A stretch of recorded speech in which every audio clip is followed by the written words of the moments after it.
বিশ্বনবী বলেন, কঠিনতম বিপদে যখন পড়বা, দেয়ালে পিঠ থেকে যায়, চোখে মুখে অন্ধকার, বাঁচার কোনো উপায় নাই, তখন পড়বা লা ইলাহা ইল্লা আনতা সুবহানাকা ইন্নী কুনতু মিনাজ জালিমিন।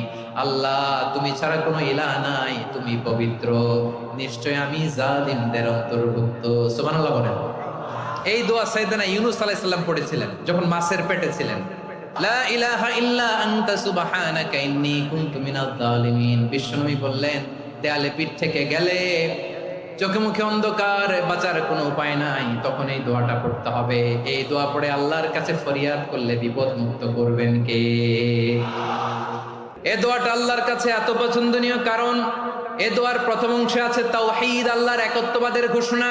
লা ইলাহা ইল্লা আনতা, ও আল্লাহ, আপনি ছাড়া কোনো ইলাহ নাই, উপাস্য নাই। একথা বললে আল্লাহ বড় খুশি হয়ে যায়। সুবহানাল্লাহ পড়েন।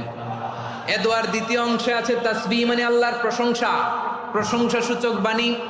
সুবহানাক সুবহানাক সুবহানাক, ও আল্লাহ, আমি আপনার পবিত্রতা ঘোষণা করছি। সুবহানাক, একথা শুনলেও আল্লাহ খুশি হয়ে যায়। সুবহানাল্লাহ পড়েন।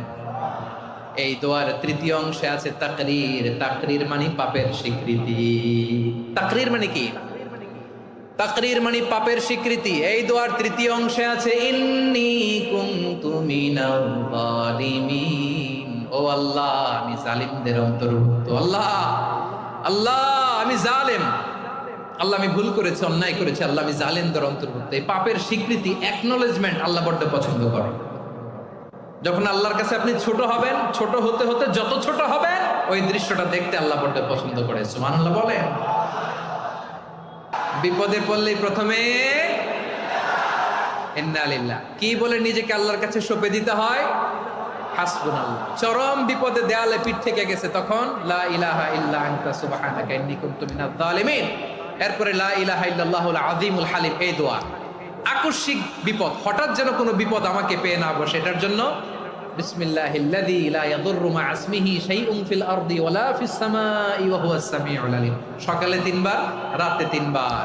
আর মারাত্মক tension, hyper tension, anxiety, depression থেকে বাঁচার জন্য 2 দোয়া, ইয়া হাইয়্যু ইয়া কাইয়্যুম, ইয়া হাইয়্যু ইয়া কাইয়্যুম, মনে থাকবে?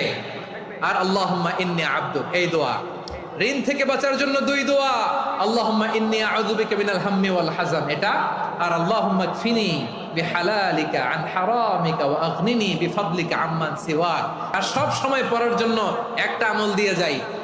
উঠতে বসতে, অফিসে যাচ্ছেন, অফিস থেকে ফিরতেছেন, বসে আছেন, শুয়ে আছেন, ছোট্ট এক শব্দে আমরা যেন বেশি বেশি পড়ি আস্তাগফিরুল্লাহ।